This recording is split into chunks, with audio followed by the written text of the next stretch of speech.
Amasan tuni ni ko patpa ingo sawa papatin tawa na pimasabi na hi stolonin masapenin kay ma say minsan Lhungdim le koma di Miss Gracie lam kuling okay kay ni compare ni hi kong yon din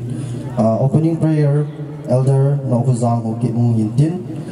welcome address Mr. Ngamkulal Chairman DCMT Hong Yintin speech from Mr. Sukulun Lhungdim, father of late Doujathang Lhungdim. Speech, chief guest, chief host, functional president, guest of honor, chief guest, speech from special guest Hong Yintin, secretary report, Mr. Pangolin Khusai Hong Yintin, vote of thanks, Mr. Isaac Yungkulun, president MSYC Hong Yintin, closing prayer, elder Elgo Utang Khusai Hong Yintin. Mr. Lhungdim invited artists Miss Mary Vaikai, Miss King Zozam Hoki, Chutuni Papiagip, Mansanadi program Hong Ahin.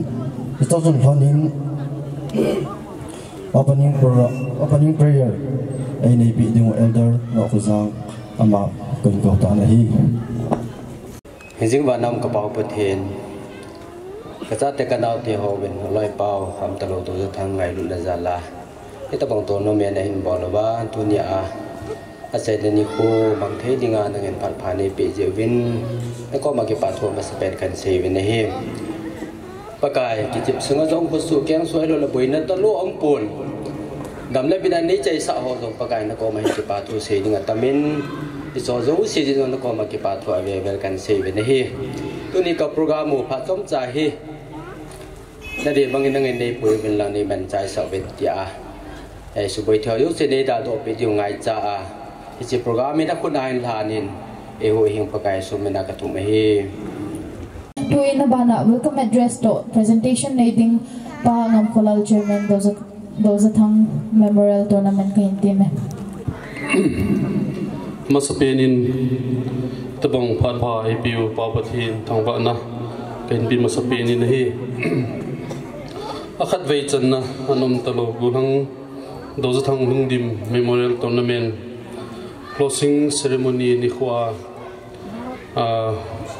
kiman na ahung adiin chief guest of honor functional president hin chief host hin chule special invitees ho hin chule artist dinga ni ko te ni hin adin chief guest ha ni ko pu TN Hokip, Honorable MLA 59 Saikot Constituency, Guest of Honor Sri Letpu Hokip, President Kukin P. Churachanpur, Functional President Pa Kamthang Sri Kamthang Hokip, Amatha Khela Hung Sri T. Lalboy Hokip, Vice President Kuki Khanglai Lompi, Chief Host Upaze Lhungdim, Chief of M.Songgel. Chule special invitees ho in artists ho hin khusung lamkai ho in CSO hello le lamkai zamta hobung lamkai ho in nu le pa ule naute ho loile gute ho tuni closing ceremony hung zo si akhat ve chan na Doujathang Lhungdim Memorial Tournament Committee le M.Songgel Youth Club Thalengin kaza naw le kangai lut naw betsa na le kalim naw salam kahin bolvin he guest ho hi ki pathil pi neu cha sa kahin pi no movin chita ki thonin chun ki pathil pi kahin pi diwa hi in chi ho in pi do pi ding bin MSYC president pon in pi do pi vintin kahin ko ho lungsit ai hung do di win jong team na kahin nei masana hi akhat na hile tuni chief guest Saipan Piu pu TN Hokip mahi ki pathil pi kapi num win mang din pi vintin chule memento ka hin pi do is in chi memento sim do na hi compare no in nei pi di min zong ka hin team pe na hi the first let Doujathang Lhungdim Memorial Open 9-man football tournament 2021 memento M.Songgel Club gladly commemorate Sri T.N. Hokip for his steadfast support and honoring the closing ceremony of the first Doujathang Lhungdim Memorial Open 9-Man Football Tournament 2021 as chief guest. Dated 9th September 2021, placed M.Songgel, presented by M.Songgel Youth Club. President Pan in pido piulek kipamente.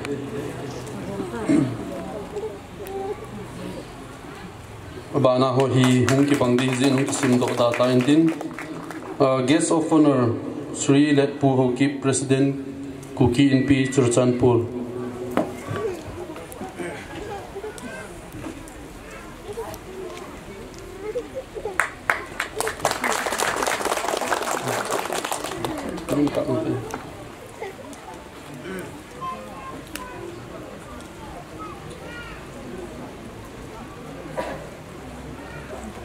Paumin Banin Puti Lalboy Hokip Vice President Kuki Khanglai Lompi.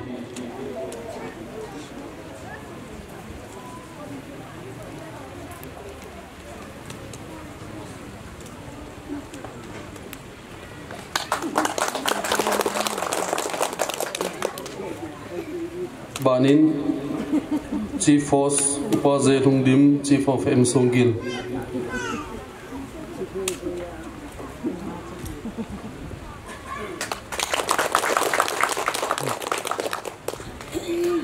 Chule special guest aniki ko ho koi hung ham ti so kha het be lojin hin ban kaujing kating Mr. Thong Khusim Hokip ISL player East Bengal unai no na Sri Lin Khulal Hokip no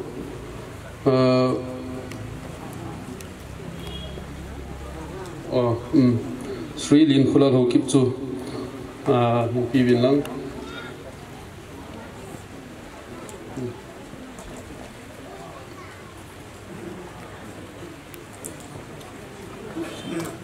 Sri Thangsei Doujathang Proprietor Bangsei Gas Agency.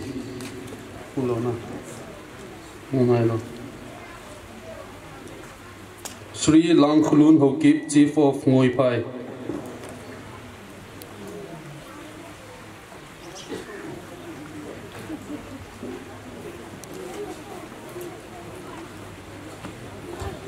Banadingin Mrs. Ngaine Kim Hokip, President Kuki Women for Human Rights.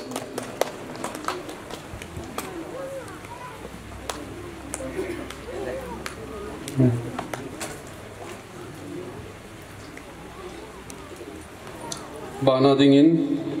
Sri Hopu Hokip, Proprietor Ultimate Coaching Center.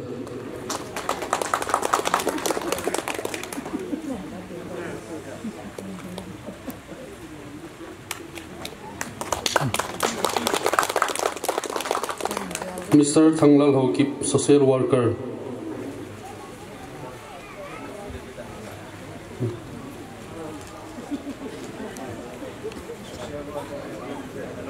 Thanglal Hokip, Social Worker.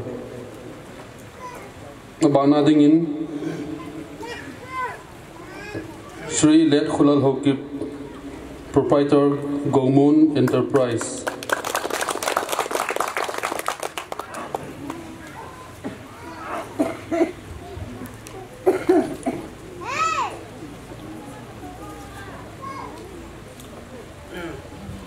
Banadingin Dr. Tonglam Hokip.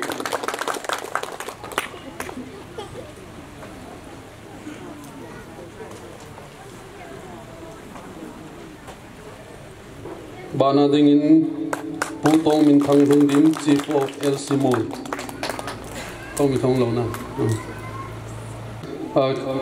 KSO Churachanpur ho zong memento kapi Lomvin. President Pan nung site nung din do piu lagi pamente.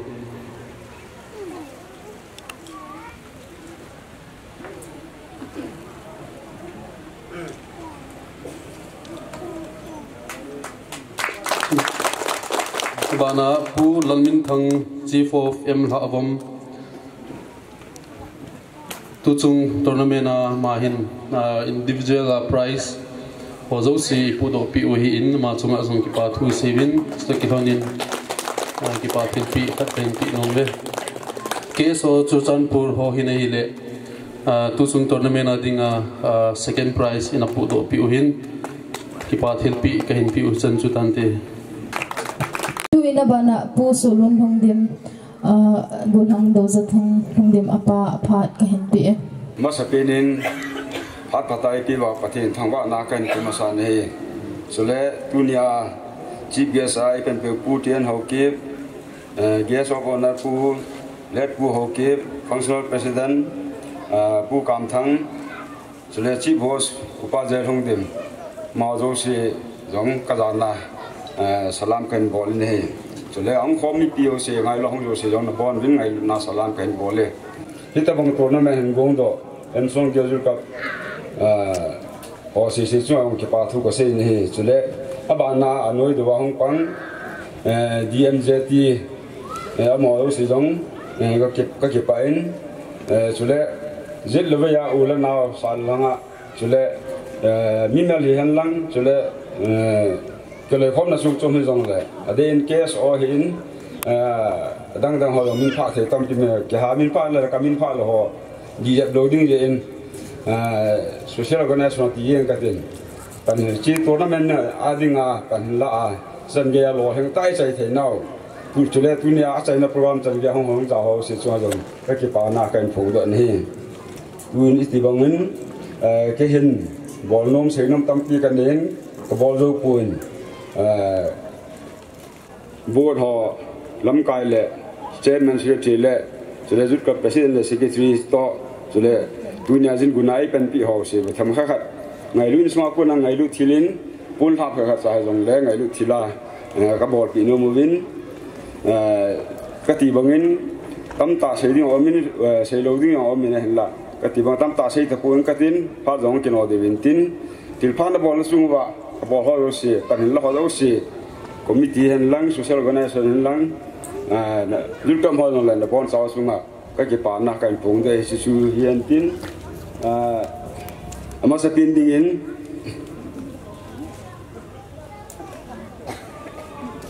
in sunga ko na ngai lu thila ka pe thei ding o ama sa pin na ba na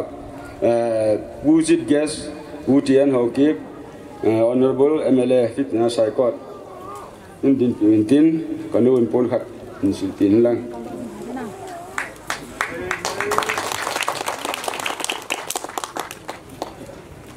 abana pulet pu president KIC mong insung ngai lu zala chanyang pan pi to thon na ngai lu til pia insung mi kan ka pi to ke hen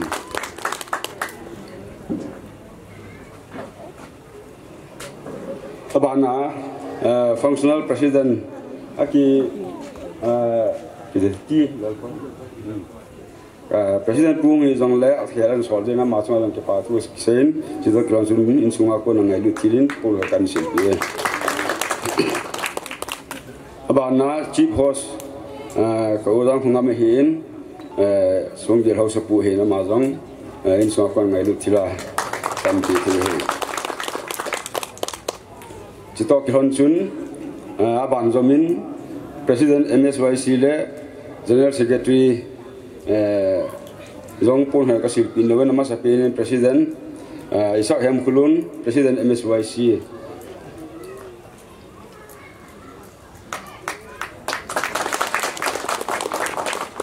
abana Sei Minthang secretary MSYC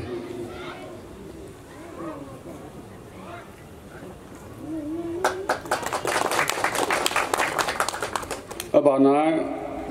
Ngamkulal chairman DJMT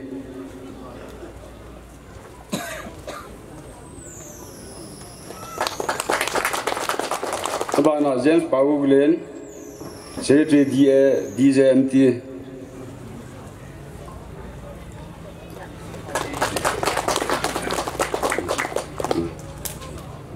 di Pawamin committee member dong jong su bol pi the na ni jong le in sunga ma ki ne yo lo zin kan bol the sanu tin lam kai te ne siu ka bon chaw ki siu ta na la jing du he ti chu committee ola dang ho ko ma cả không tàu nó nung hiến chỉ bằng win chỉ bảo mi bắt thiên phải pi win chỉ đồ thằng memorial trophy mà mắc sắp bên này ngã mi ra ra cái số không thể vào chỗ lệ ball thì nó cái phần chỗ lệ đi sân trong tu nín final pairing khăn khâu logi FC lệ childhood FC họ rằng mà họ chọn rằng cái pana cái bóng chỉ tập huấn cho nó mà nhiều lung tu này lung niếng ta mi ti về thì nó thân ông ta còn thọ tăng cái chuyện điều cái chuyện nó này lại này hết chân chú cái sự thể hiện tin cái phát xuất anh hậu tên in anh này xong lên này hỏi team in lá ball đàn hắn lá ball con chú sản là trong in này hắn lệ tin sa tên này cũng cần team in xong boy hắn này xong phát một cái là tan thế chỉ là cái hiện xã hội mà sang đến cái bảo theo bị nhiều khác các bọn mình kiến xong chỉ là cái hiện sinh bị các bọn nhiều khó sang này in nhưng mà không hiểu xong lại pun cái sự bị nông mình ama om lại nông sĩ tên chỉ là hong độ thêm cái hiện thì mình video sponsor anh bảo bị câu LV thằng ai in ama om thấy hiện xong lại punin ama chúng ta xong cái bảo theo cái hiện sẽ hong thâu ở hiểu thì là cho hiện xong mình cái thế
lampanga in lut divita in speech from Chief Host aman part in lamasantin ban functional president guest of honor ban chief guest so hong kitol pe di ho hi jing amasa pendingin Chief Host Lhungdim, Chief of M.Songgel Churachanpur aman part kilata dingin part kan binahi masa penin dunia it's a power now power Doujathang Memorial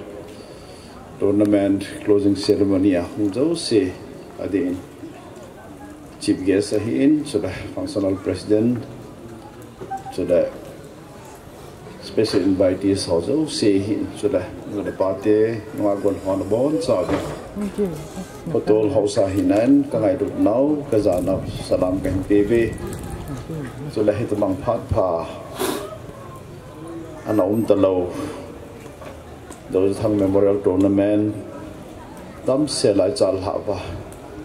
a last day ni tu ni ki Chinese san in puyu I pau pathen jong thang ba na sang pen pen I pi ven hi so se ding tam pi ka se no mo min hi jong la Doujathang chung sa na azovin naw ken ni la an sa hon chu asa masat pen hon ka ngai ni ka hi to kan op to kan di men tu ni dong chu le so lo ham ti ka ti le ka zo ji po atu agil ka sai pathen nong se na chapang za ham la ama ka sal la nei sun hon ni hi ta banga gin chat lo pia in da ha lo chung sa hin ke jong lo bo kana sama mai apart ho hian lam thei pon masanga bol ri ki chu postpone ni ki bolin atwa jong chu mi pi ki ti government in hong chat hi jong la I chan ham bat ge a relax hi tho ta zin ai the dan bol ta ti betia bi ai te hong ki ho ba permission kan pe o hi pathen nong se in izal haji govin tu ni last day ni hong ta me ki pau pa sama mai aman zong alaw ten la sim bagin ban tham zola ko ni hin be han na hele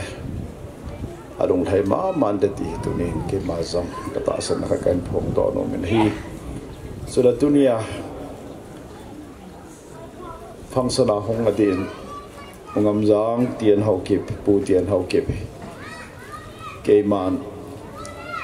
u kana sai masanga pana ande ki ke loi khoma ki ngai lu ma hin ko sung thil ki bol na ipi hela ki ko na he ma hin refuse a ball khapo in tunin dam seden on hlan hela mi do si chunga ki pa tu ka se na bar ama chunga de sa ki pa tu kan sein to dam pi sei nom ka nei na hin la to sei di tam sei pong ka tin player ho request ka ball nom khat chu zo tiang na final match no ball na ki chep diu hin ke lom te discipline nei tan ki chem lau sum thi pakai minen ka hin tiam no movin ke ma jeng jong zen model school team ka na pangin chula lam ka bazar headquarter lang si ching kon la sa lang si team kumidar hum ka na ki chemen football ka pe gol han lion ball pe a discipline hi a kho ma hi discipline nei lo wa hi le ground so mi to ki kina ki thi so thi hi ta bang su au ma hi le itel football zo si so but vai la ki bo I mean ki sung tha be heading hi chon discipline nei ta in kilom ta in ki chem lang lo chon dunia ama memorial lai ki chim now Doujathang jong a hlau hin be in tin long thai ma ding hi ti no kan tiam long bu hi chubana lur club te ho thanom tan hi che tournament hi host in bolovin amo jong pa chat na sang ta ka penomi am ho ki thu je ba hi ta banga hi covid lai hi jong le tournament ma lo thing ta ki bol the hi ti ki chen ta ka mu zen mo zo si pa chan sang ta ka pe in pathian dam nei pe la kit lam jong la cái chế tournament cái long ta in ball jing điều hi ti cái phone chấm cha cái say nó hin cuma nak nào tên ni artist tên ni cuma special cái pathu cái sayin cái hi Allah sa cái thiệp hi bangin là langa da lo ma cái hi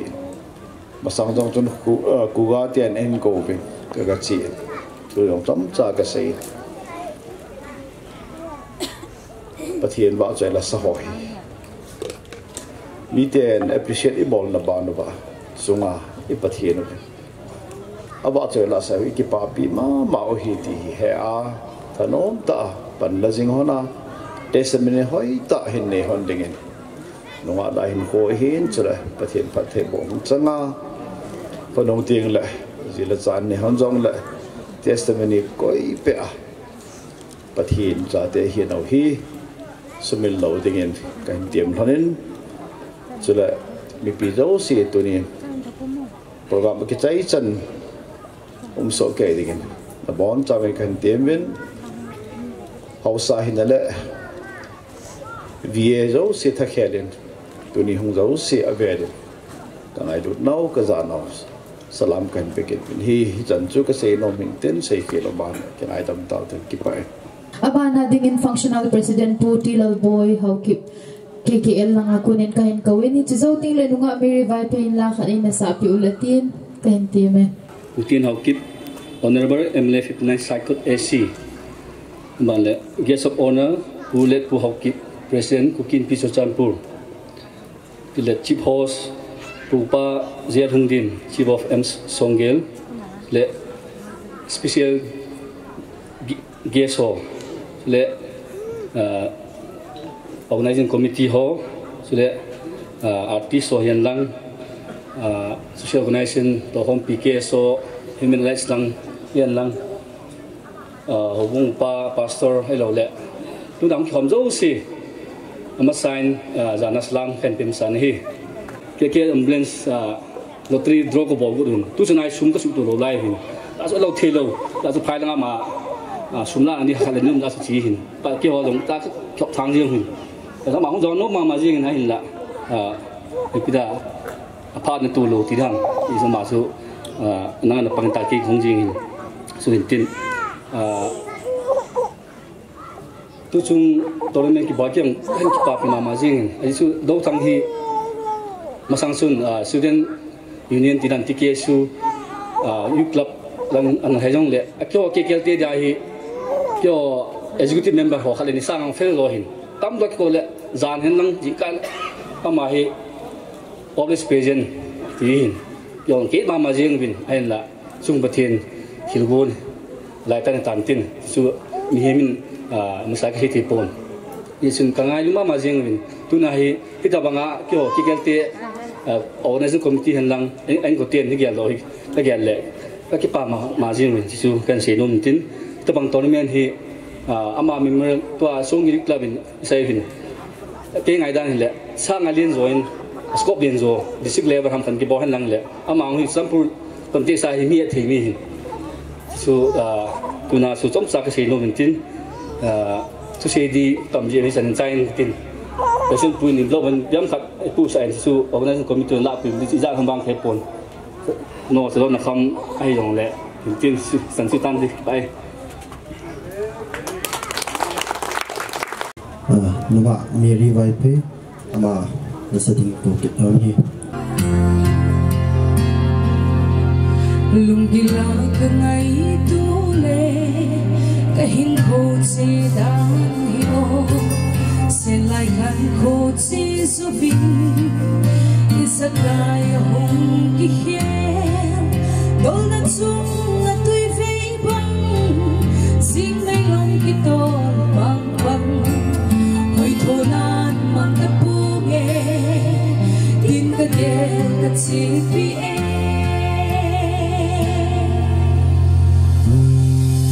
do hoi min hoi pen som chu ni khat le hong chu ni tin ken thei de dia sing ni no so la ma hong so na te na i pen le ngai pen som lo fa hong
Guest of honor pu let pu hokip thu chom se ding ka hin timin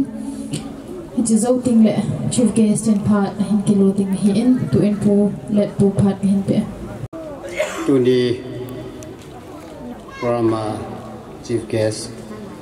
from Senior President chief host special guest le organizing committee hian lang ang ke khomi pi hi long le ka zanau le ka ngai lun nau kan phong basa in Doujathang hi in sunga I ta le mi poi mo ta hi chu Yesu Kevin in sungi teang thalal mama di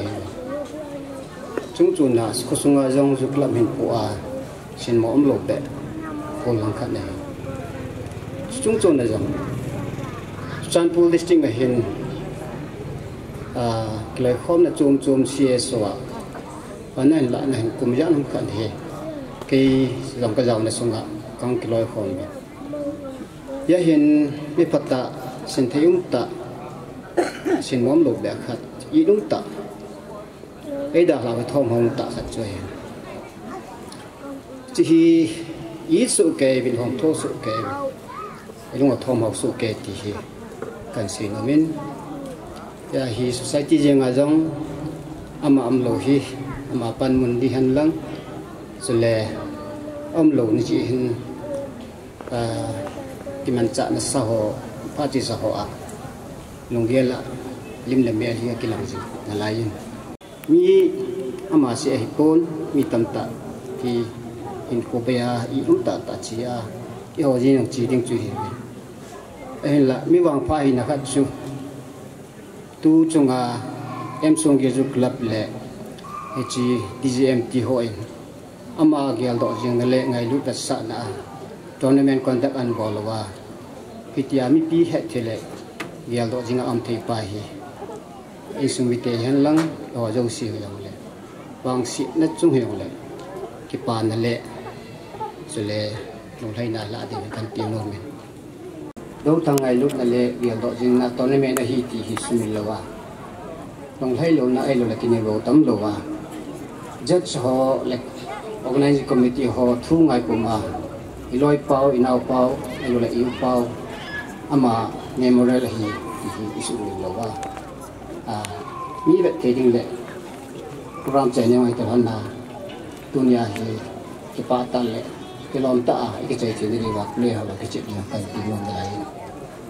ye chung organizing committee ne M.Songgel club ma hin ye chu tu ni hin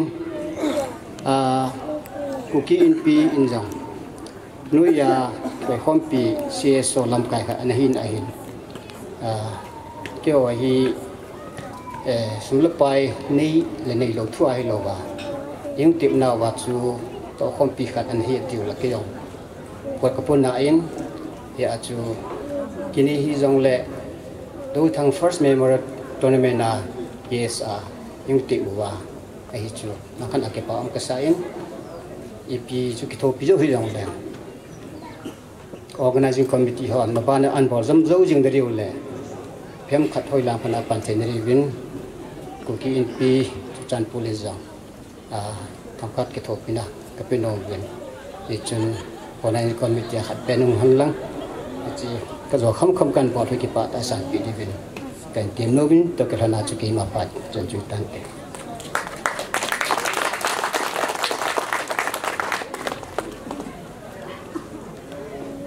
Hello, thuai patang tai se pi jing se oi lawa envelope kipa ta thilne pi zewen organizing committee thaleng kipa thui se win tu hi chief guest in tu chom sein a hin nei ding a hi in chima sang zep chun gulhang Doujathang Lhungdim in ko te phon do na chom khat na nei hitin pu solon Lhungdim le no nemzalam Lhungdim lungsi ta in khavei nei hindin pi uvintin ka hintin ama adin jing live in nu ha nei thing khong sai au nu hi in nu mong nei hoi kip gen hi in nu nga ha nei chong chule nu nga aning hoi them na to na mo wa hung ding chu win tin kan ti me amo si bulang Doujathang Lhungdim in ku te hi win ki pa omen nei na to pi jam ta le ngai lu dum ta khutul hausa chief host jail Lhungdim le village authority chanpi jose khusung mi nu mi pa bola pai ho chule function president athakela hung lalboy yes of honor hung KIC president let bu haukip le aloite deisa ke ko milun bola pai ho jose le KSO Churachanpur president pa hauneo baite le ato hompi hose Songgel Youth Club ma aum talo golhang Doujathang Songgel Youth Club president pa le ato hompi hojose kingai lut vatsa na in sungmia ko na Songgel Youth Club min khusungol no ma hi chi SOP pau gel dona trophy football match in ball ho hi ipui pau khang lai chun sai changai ki te ho tabang ipi chom thili na manu chu tu khang tha a hi abang loi tournament langai che sa wa sports abang loi festival langle egel do wa achom che a imanu hi ta in pathen long se nen e ho Songgel hi jail Lhungdim keong ka kham tha tila pana chu ka hong ki wa mo amo lekha thi mu win aketa ovin discipline ne yuvin sang ta all India service alun na thei chanu chu alun nu wa retirement na hunga a khuzang hi pathen phat thei abu a akhu tha loi pen chu iti tiu hin tin abijang le atui bung le monu mo to hen te dinga chu a hoi pen ta kha ahong so de ken kaveji yo e khupiu lam ga khupia hin kave na hela new lam ka in ku te win an bolu khu Churachanpur Europe aso tai alang khana hai chi counterpart din chu la ta kaveji la kamu ji lo te ai la all in Songgel hi khusum hausa phat na zalin hu akibe in village authority ho akita in minu mi pa na jin ngai win chapang ho le kha phata in nan sim sa win tua zang I kho la hi officer tam na pen ta hu hi taw win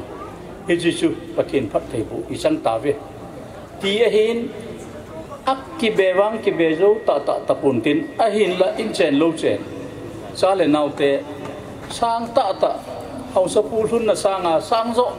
dal thei i mu wa hele e so ta bang su mi nu mi pa ki til khun na ti ta in tin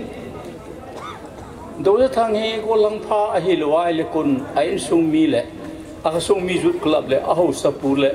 a khumin hi ta bang ha ngai yu dham ti su mi pha a hi ti na hi mi hem hi mi pha ho hi I dam la ya koi man a se ji lo chu mi pha chu iti pha le ke hem a thi pha le a hen ke lo he pa gai ka ngam kun tian ke thi ni le kap ja hung kap hi vin lang assembly yang condolence song im chain se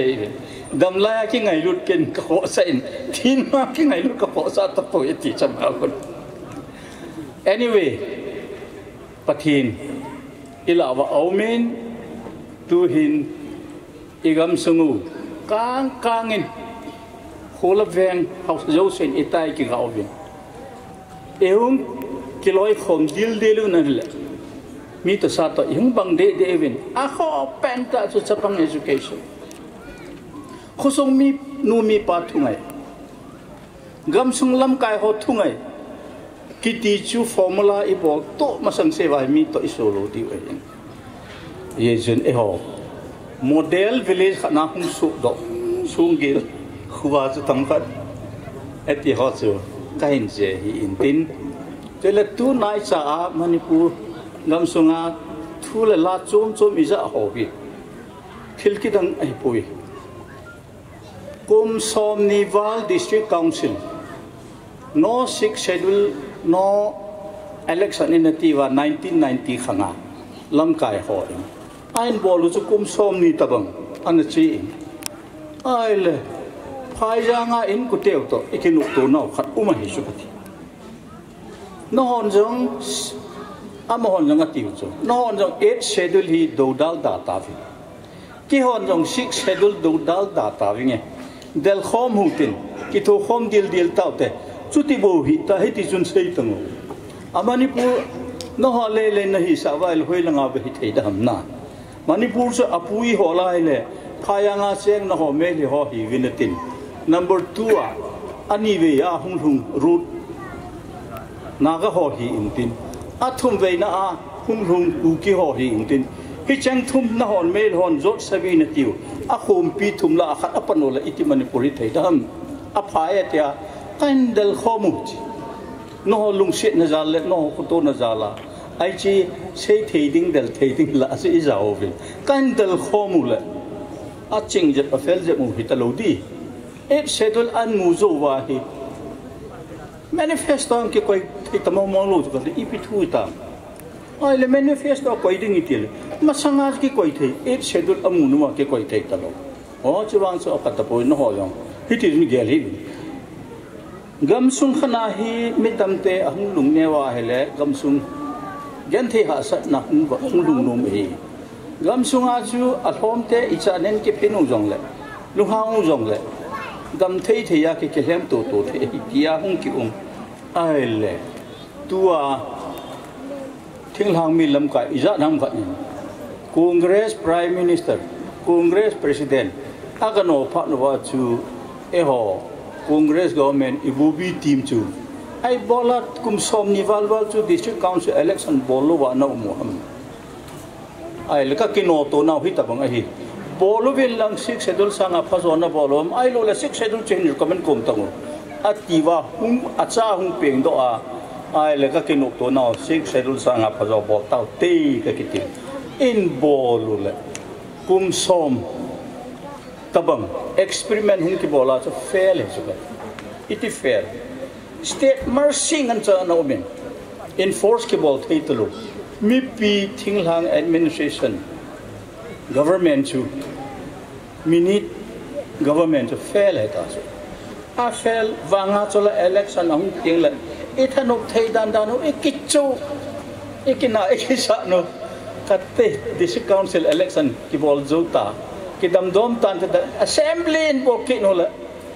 a kho che chu district council chu a thau la abol theu la tambe se lo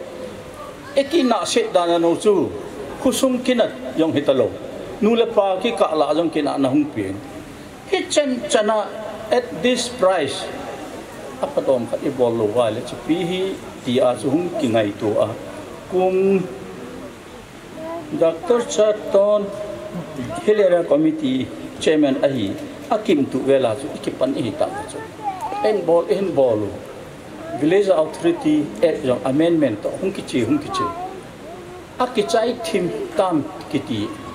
aile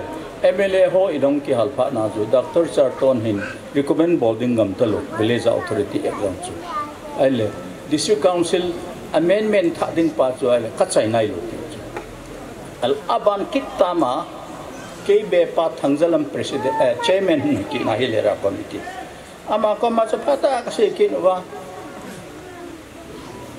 village authority e long chu kan chai do ki no wa ai submit the ta government ko ma ai article 371 c hi am lo ai le ho mi to sa te ba lo diu hi chi a ko na hi district council e in simpi wa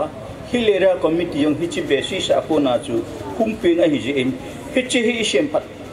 lowa hele tun village authority ek chu submit jong lewan e on hill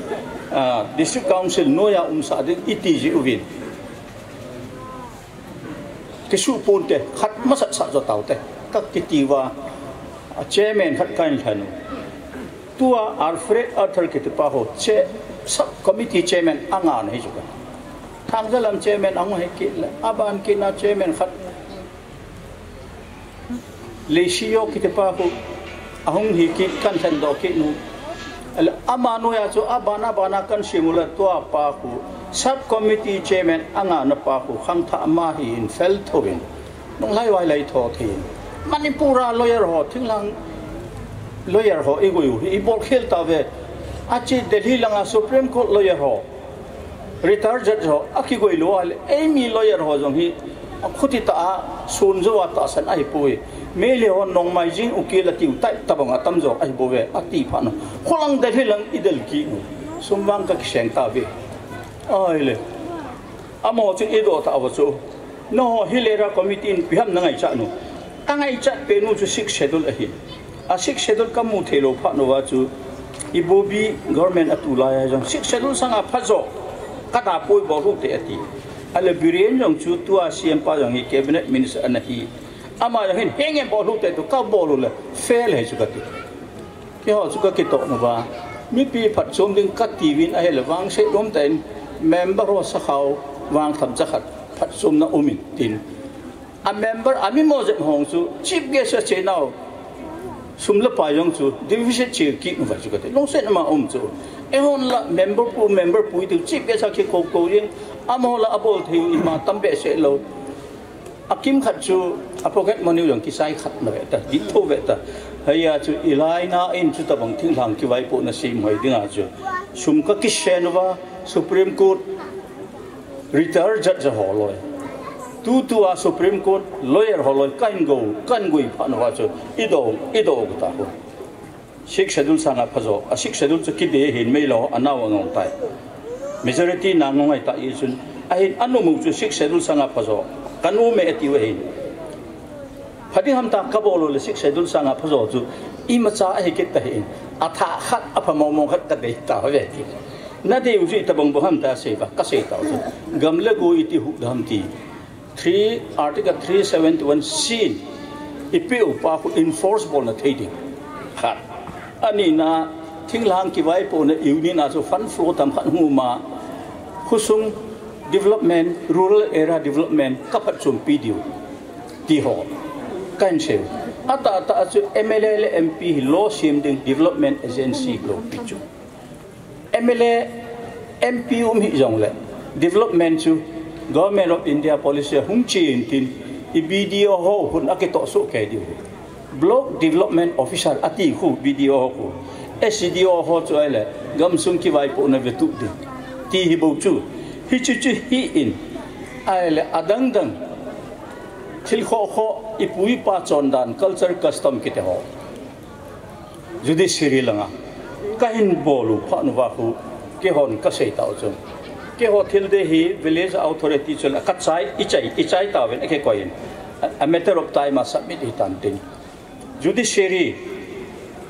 Nagaland model kadi issue council Article 371A in Nagaland te pi hu apu pa chondanu a culture custom chule lol ho thingpu chuki tele thildang dang ho le be chung chang abona Article 371A chu Nagaland te a hintin chukun impowerable a chidung ria fa mo yong chonwa amo wang pat na khu abona wa tribal hi khawi eo hi manipura hi minority ki khain kisi problem ja ching thai ta na ki tonga in chi pi a hi ai le na hi in polut pha no ka ke ho u le ka ke dok to ta adop kain bolu manipur government na kain submit no le hi cha pa na chu tham chakhat chief minister pal alloy ho akun phai jang lam kai ho akuna chu tham chakhat reaction huma zat an bolu thilpa appointment ka thu mu chu nipitangu to khomu tin table phai shi ham koi lai chu no adinga objection ham ti sei to te ti ho agi sei le ulta case akale be khana ai lo tin be khat phai janga MLA get le ko ta bang chu hilere committee member hai tai alut theina yo mong lo chu confusion in apal na changat chaum lo pi chu koi lai eti lu sa om ka hung do ipi bola ke ni ne him ka ti ju siam pa yo ai le ipi ham na gel ta an confusion pi chu nang tham kha the lo hoi la chu na tham go no ai lo bol hi tang ki ngol sa hi tang ka ti chu hi ti chu a hi in akki ge te ki mu pi po po tang wo ka ti ki mu pi go ki lo a che na hai anop no mo se ka ve na ka lung chu se tang as gang te hon phate cha ve no mi khat la sa na the mi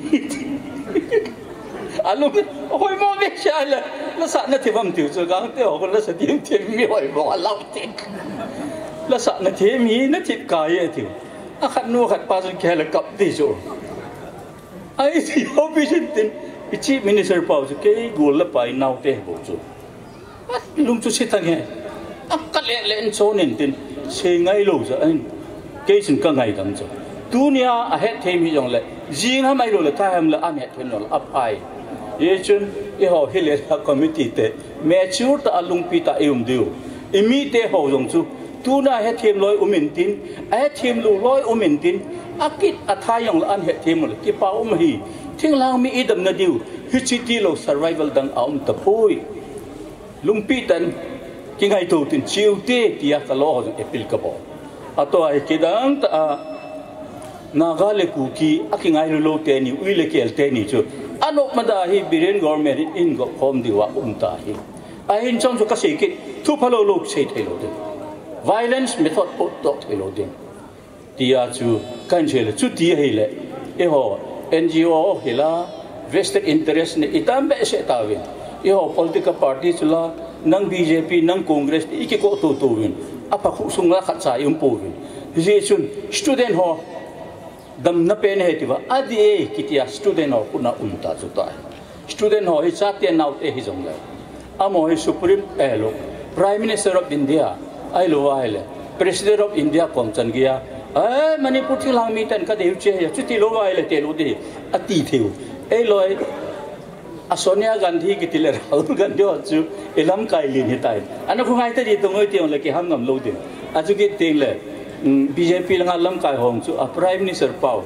ai lo ai le a home minister pau so BJP hin party interest veto movelang ana chit ta di wina tiong le ham thelo di hi student ho khuna naga student association le kuki student organization pete ni ke loi khom na at sum ati pau chu amo kuna omai tan cha te nau den thi padinga an gelo chu i bon chawin anung jui hutin wang ve khom taw te tia chu tu ni ho khusung akham to pen kho i hiu na bana i ho sapu jom mi top bureaucrat retire hobung pa hikit lai ai je a chu tham khat kilo sidhoma khan se hin min he thi mu vilang aban ting chule model village i theina diu thil phajo sia I khojo siu sanga phadinga ikite diu lekha sinalang chu minu mi pan tila bol jong leu chun ha bol se ki nu te tia avela kaung tau a hin wang phautin eo khusungang chu M.Songgel ju club lam kai hon khusung kitil kho na ding le khan tu na ding an bol ho chu minu mi pa e bon chawa ito so ke diu hin tin ya chu ke yong thanom ta ki pa ta kaung a hin no ho gel ja chu hi jong le naute a ju club president sa hungin lang ken jong ki ba thil pe tham cha ka zo pi tang ka te na ka ki pa e dang tau te Miss Mary vai pay aman pa em kila kin din ko na hi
Sim solo ahi, san tim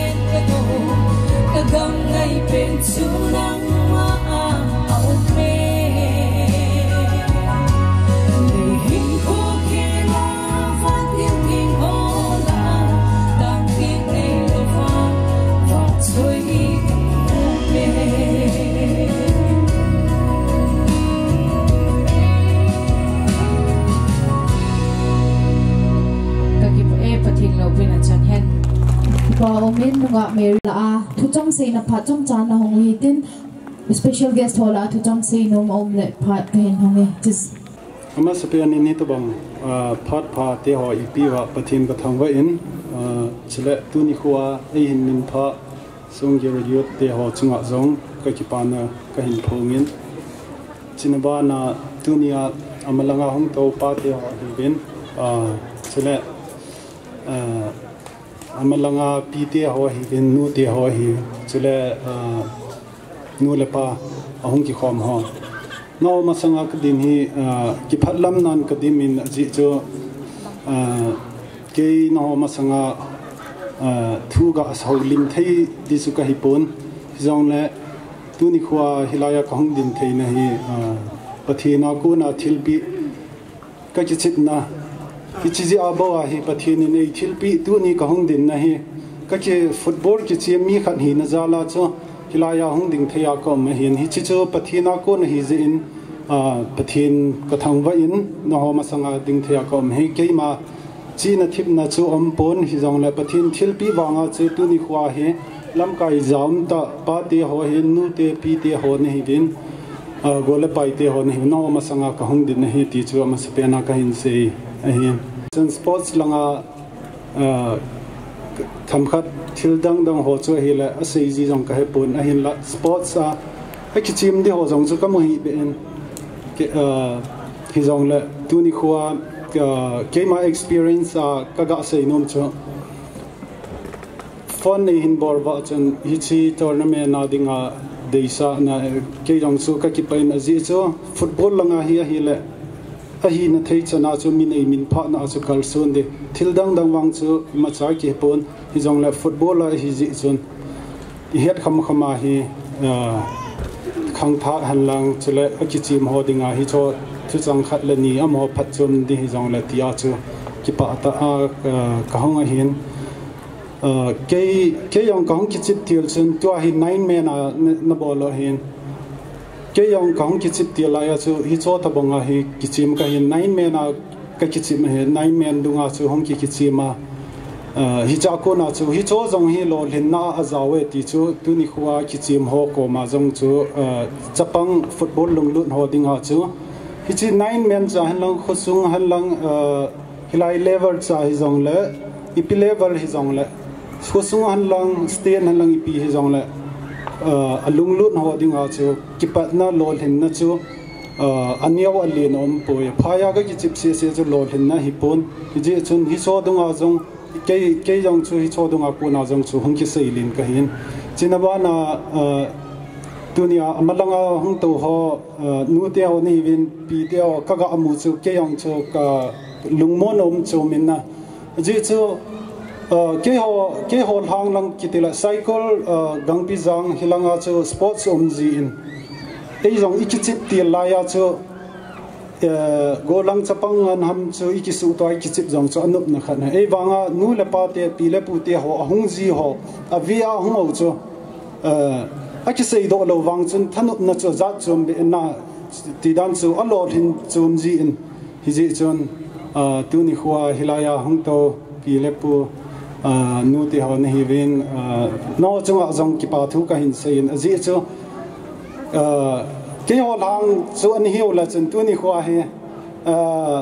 no jong chu ki chi ma chu alung lut ngan ni de wa hin na ji chun hilanga chu ke yong chu ka ki chi ma chu ka ki chi ti la chu hitia hong ji ti la ki pa chu ma khat la nin chi bai hong bo lo jong chu ki pa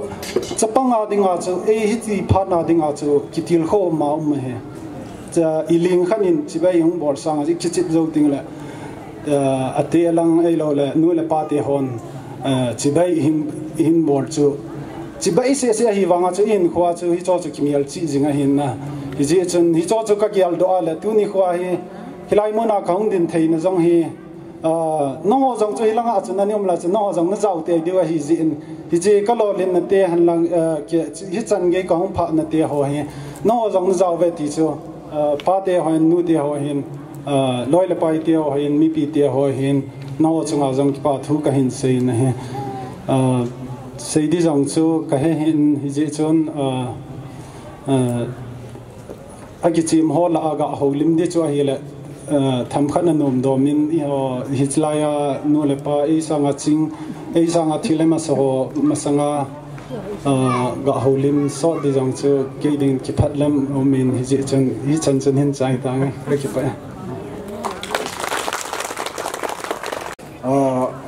ma sa penin phat phai pe wa pa pathian thang ba na pe ma sa na hi Sule zading akilom chief guest of honor sule dang ho am sa pel kamay lunar salam kan bo din hi thu rong tampi sei pong kating do thang hi ke to rong kan ki ha bu thawin cs wa tin rong le kan ai wet ki ka rong sei di ka hi di pon sule ki phat lam rong ka sa in ha gya thu pi ben chu ke chun bune kon le football pe kon thu tam sei ho mi na vet ngum be sei pon cha thu ka ha sei num lo hi in se chun bo thei kham khama M.Songgel chu club ho ki thok ke na pen ka ting chu ke pa chen nai tam te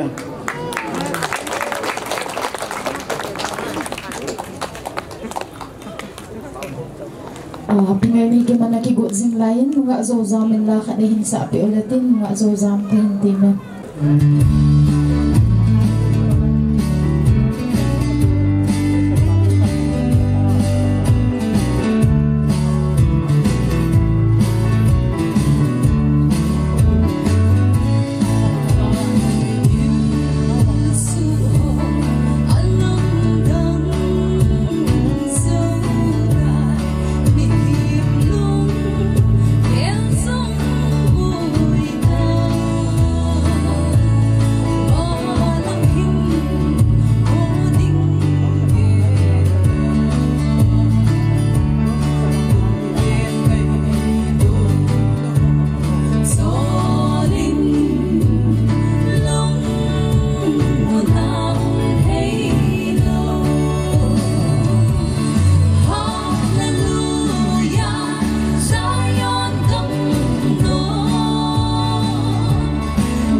Kim Pat in Kila Letien in Goa. M.Songgel Youth Club le organizing committee ho chunga ki pa thu kasin steng le zading alom chief guest hi in steng le functional president guest of honor chief guest steng le special guest ho kachan khom pi ho zo se le mi pi ho zo se na bon chau chunga ka ngai lun naw amasan ka hin phong ma sain tuni ni kho a kin ka seinum pen ta chu Doujathang hi apul do hat la ke yong ka panding ka ta sanin ai wangin tu ni khuwa ka seinum pen chu Songgel khusunga yong mi tam ta ana thita in ama ho hi amin I pha ta lo mai theo hin sing le nam sunga jong sting le organization chum chuma panin jong mi tam ta ana thitan ngai lu dum ta ta le khathim ta ta Doujathang sanga bol thei ta ta tampi athin ai wangin am hoi athi wina ki chai tan tuni ni khoin isu pi pau Doujathang hi athi wangin athi poi ti hi ka phong do no men je na in sung mi te ading in jong anu le pa te nong ge lu le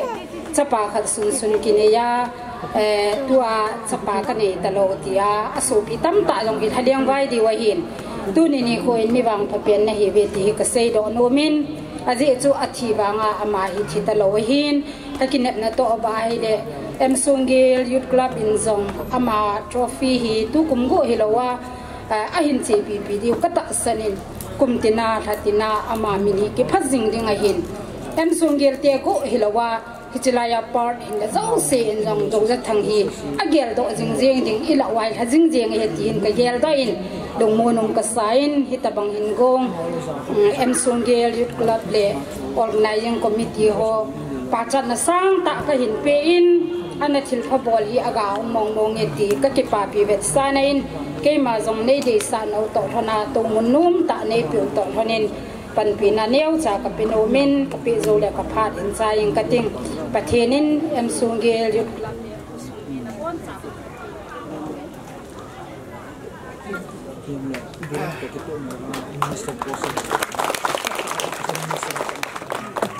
Awada ani chawal kin witin Mr. Tangkal Lhungdim sewa ka ama ang thei lo je khia di an so Mr. Tongkulun Lhungdim ma phatin bitan hi tunin naw ba lalal thang lalama hidinga hi in hau ke ko on lo dikin khota chena lo che lo thai lo na kan ne ati jin ke koma thêm các cái phụ pin đinh giúp làm hin organizing committee họ hin chỉ đi chuộng đàn hạ hin chỉ chụp cái phía đó là cái này riêng đi hin tin tu là hi gam sungu social media khang ai ta jin mi khela thu se mi khela ding ho rồi hi chi thei lo le cái viral le hin hi chun cái tu nín thằng lal nào thằng lal mà cái liên giúp làm ho organizing committee ho ki thopina envelope ahung dal ha hi pi do nai nei ka tin lam kai ho niung san pi leo chun che chu ke phan hung tan te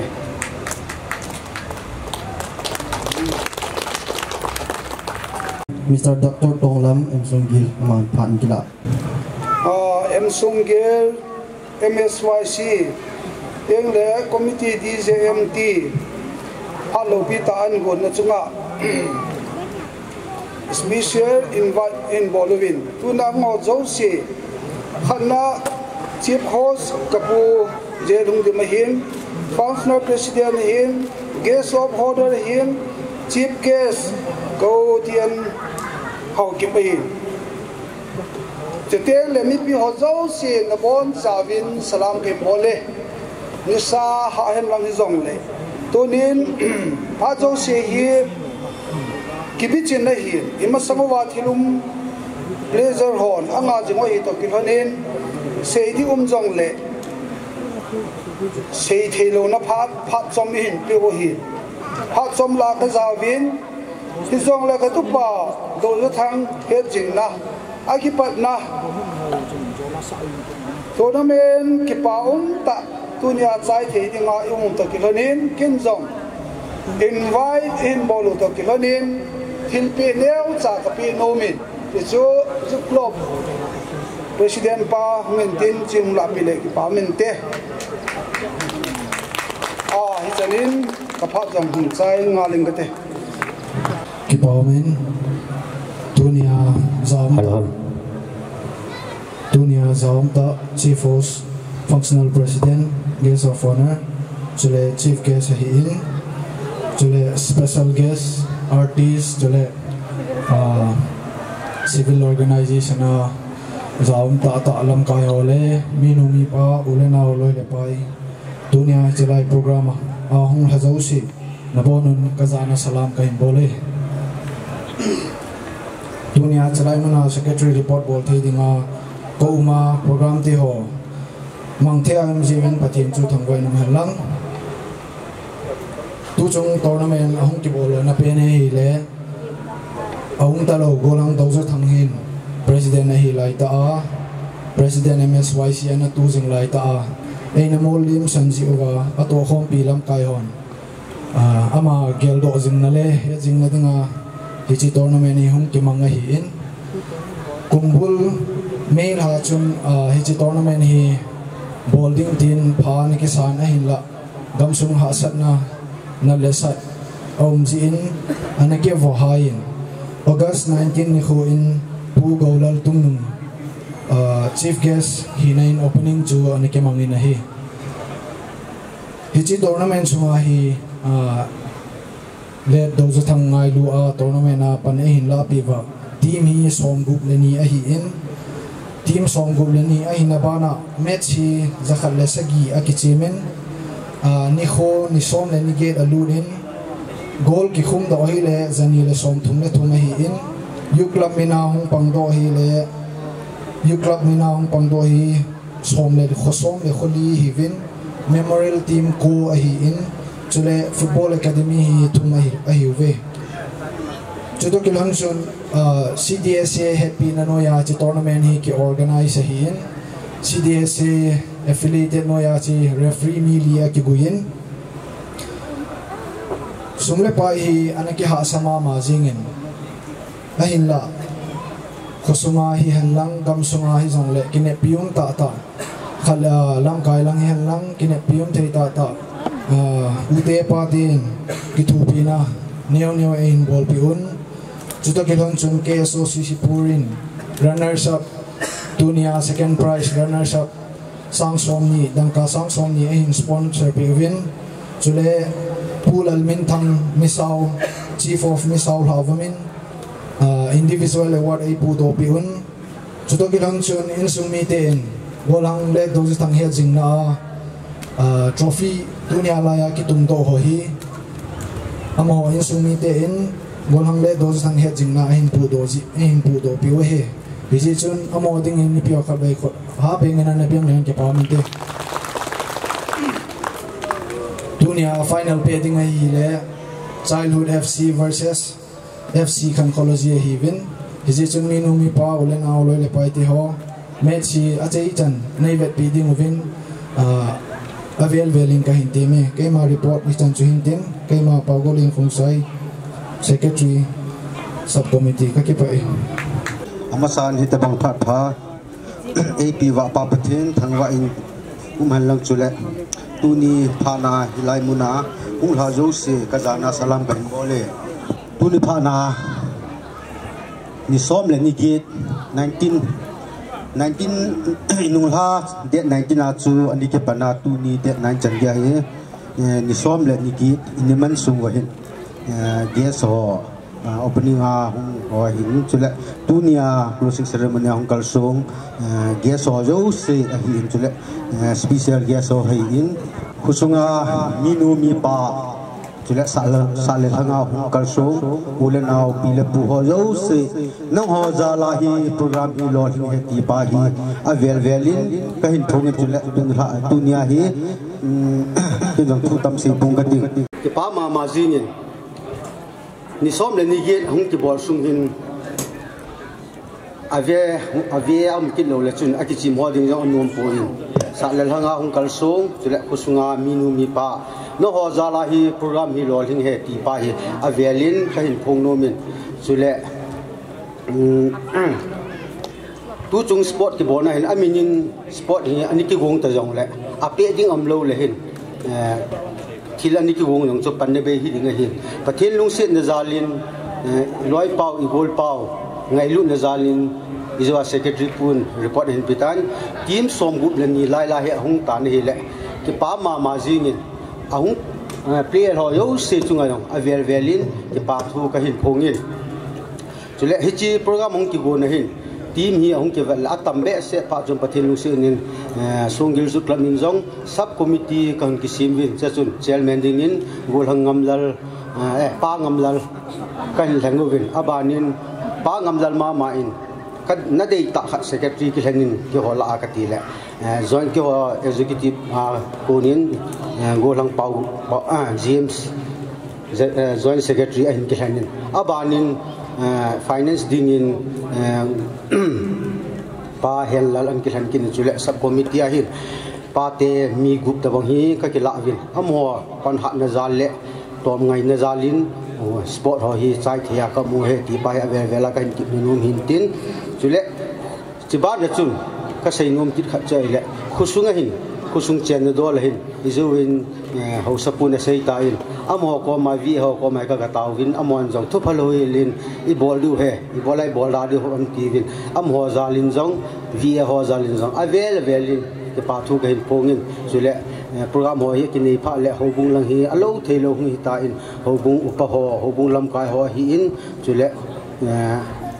a hen lang pu te pa te ho amo jong ahung wa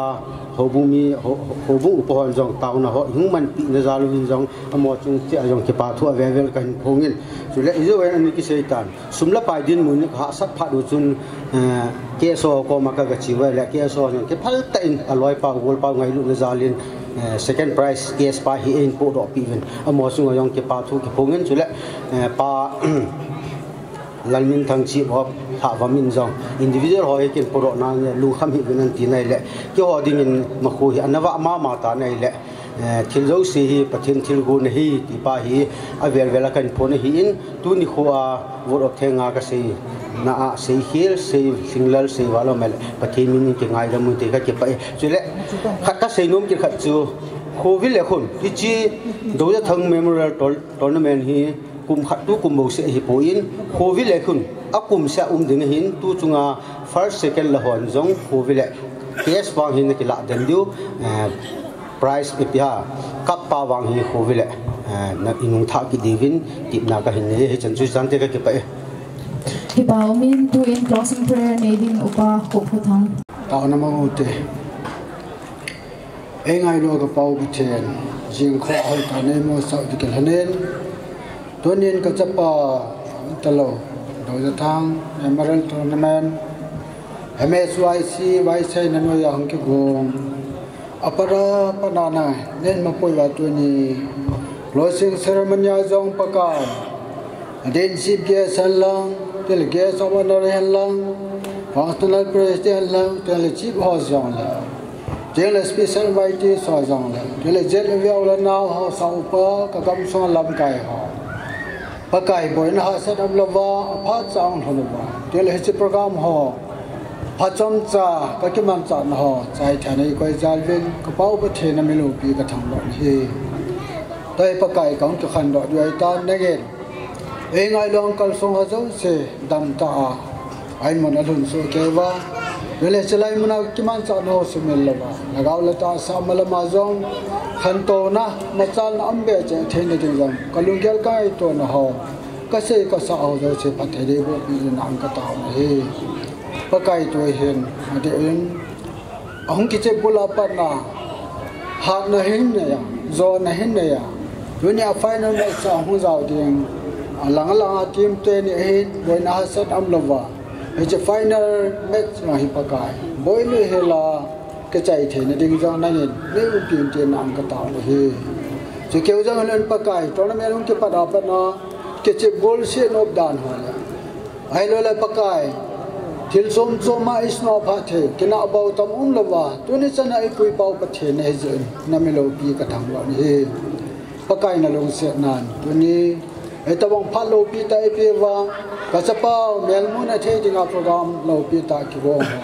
sai the ai koi tha kilanen tun hi chaba hin ko da tun la in ka sa boi pi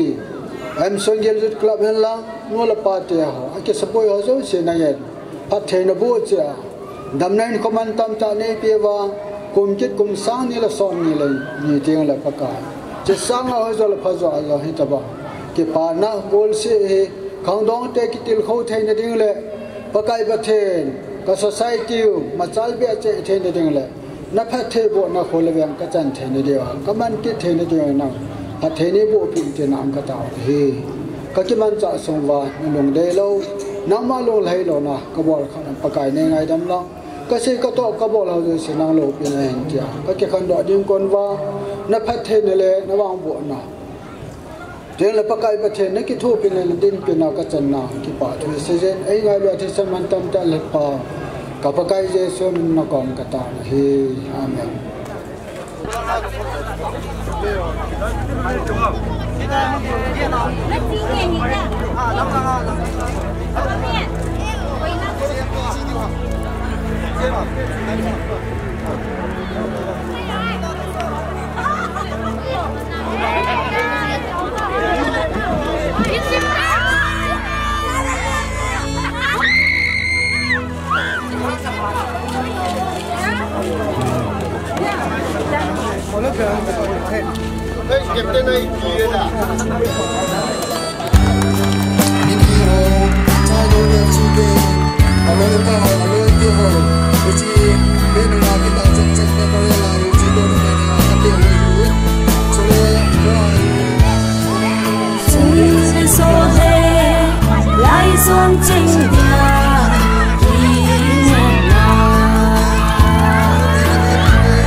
in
Dia ke sini tak tahu itu. Mai cici sampai cici mai. Do mana? Hai. Buat kan dah.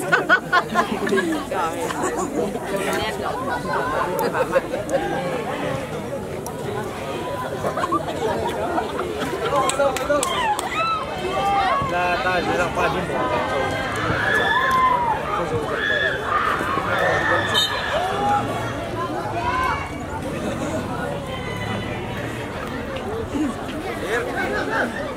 Hey. Nak bantu ha. Boleh.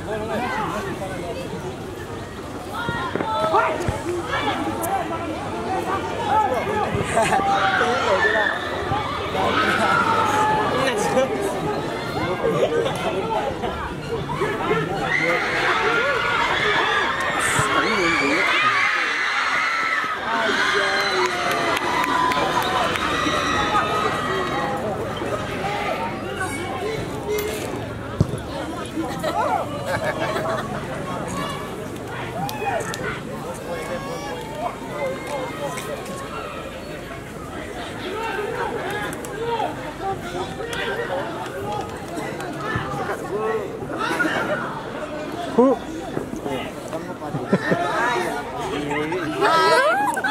Defense.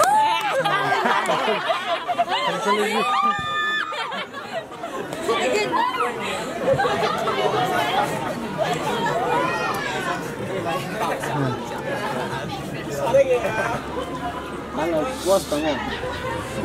Puas tang. Dia mau. Sarang ya.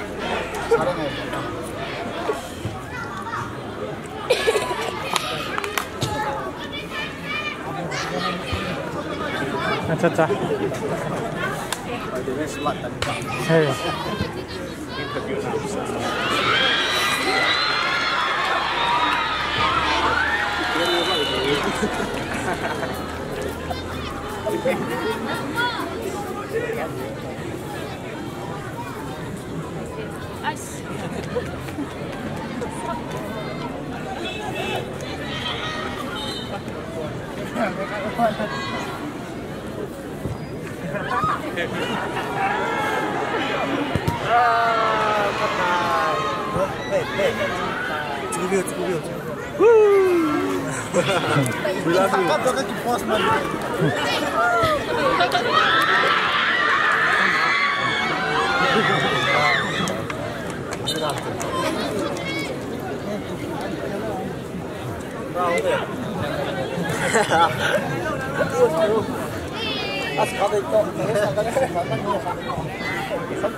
video है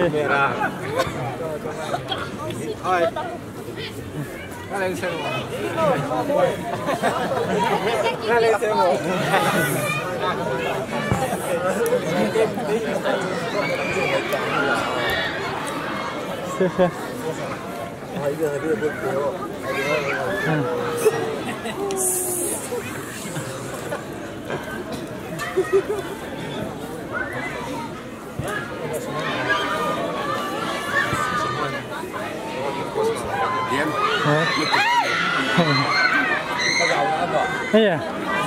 Iya.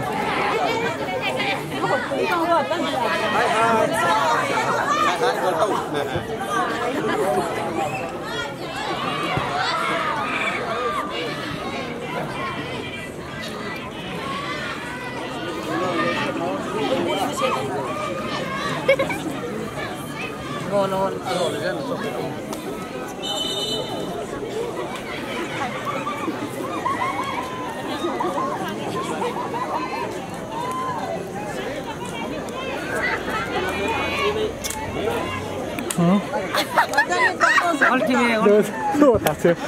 Đua chạy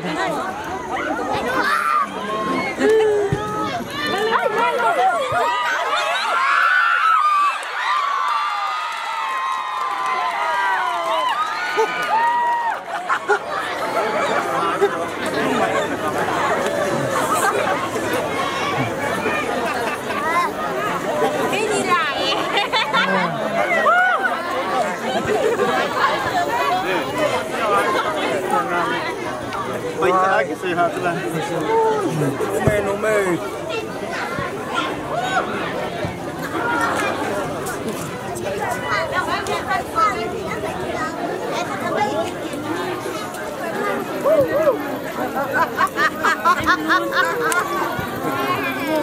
Asta kalau lah itu mana kau?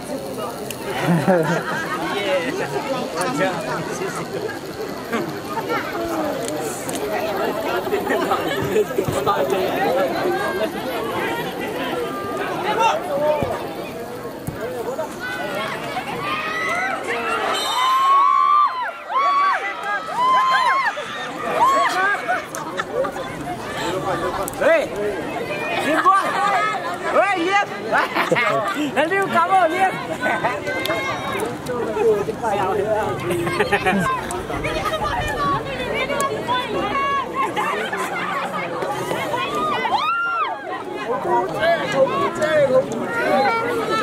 Jauh saya sih mereka.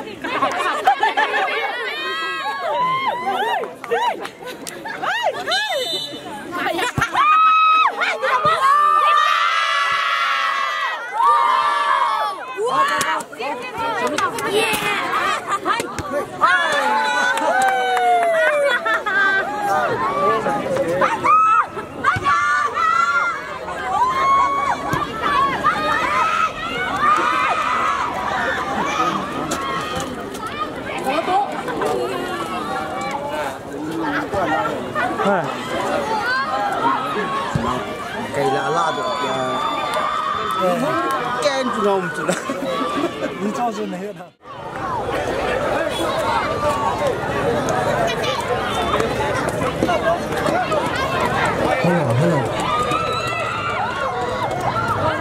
Hello, operator booth, microphone on TV, microphone. Hello.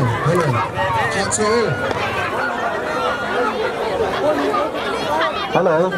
hold at the line. We will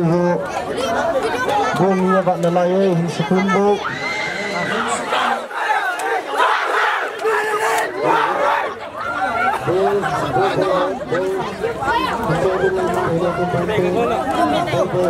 Rau này hết tiền khắp đời hết rồi.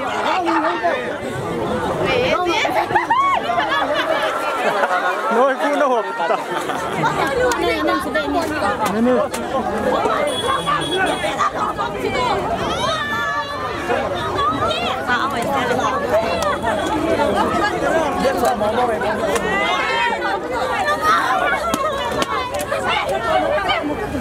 Cái việc của tôi cái cần thiết đủ cái thiết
Hello. The first Doujathang Lhungdim Memorial Open 9-man tournament 2021 top scorer Chu Hile FC Churachanpur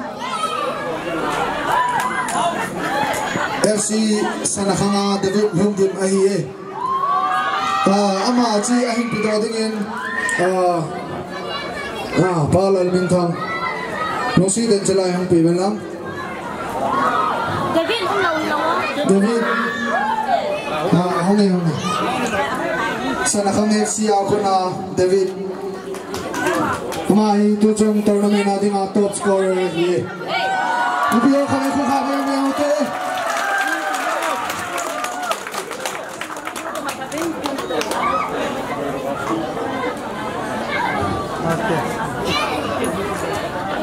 Parliament thang sa ding zing na lain tin.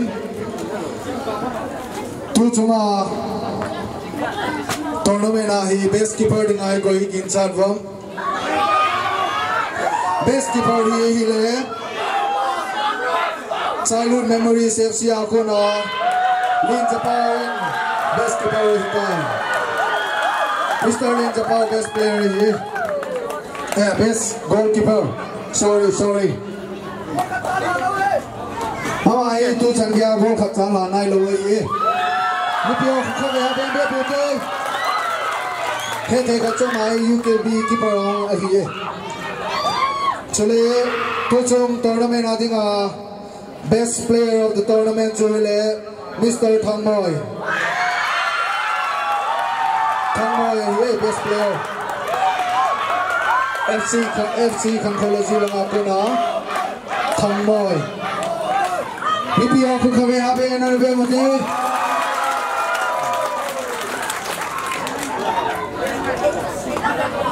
Parliament ang sa ina to pitawin din.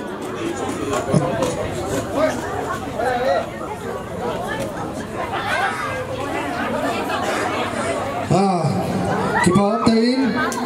pasok ta ini ki chuchu to hi runners up first Doujathang Memorial Tournament runners up goes to FC Kankology. Lucy tayin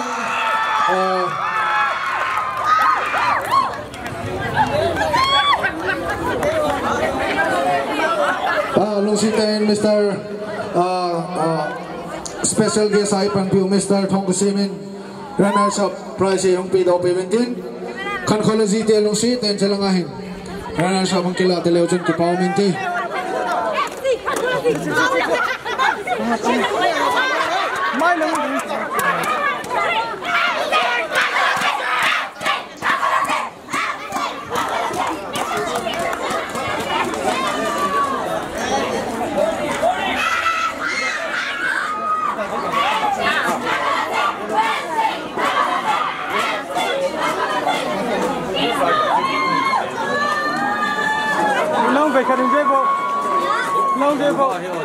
Okay. Sainum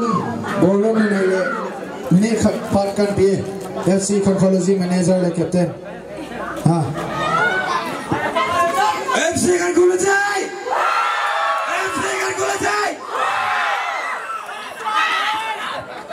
Kipamin.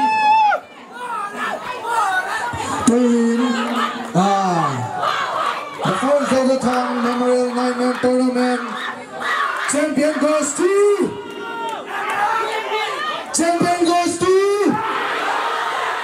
Childhood FC. Lucy Tang Chilangahin. Mungkin natin yung sa kapawagin. Chipay Sintido din Pasolun, father of late Doujathang Lhungdim. Pido kapawagin.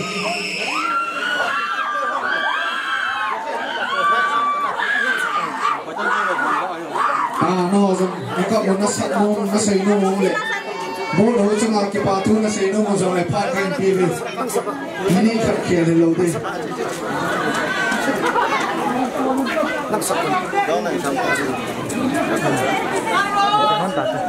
Microphone dito, microphone. Nakabuto dito yan. Family to abon hindi kilaute so la khat on. Ikibara wa. The first childhood memory FC ako rin puro chung aki patu kan save. Tu mai support to su pi to si chung aki patu kan save. Amen. The first Doujathang Lhungdim Memorial Trophy. Champions goes to Childhood FC.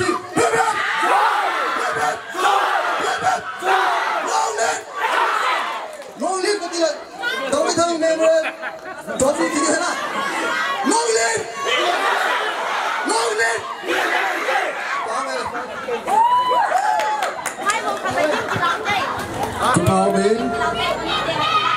ni pi ho zo si tu hin sai lo to Ahsi kan kalau dia ke kami pun habe na be wote Ahsi kan kalau si Ahsi kan kalau si sai lo si cita ole ina amari ni pi ho ni tin ka chu ha pun kana di la sa pa chu ni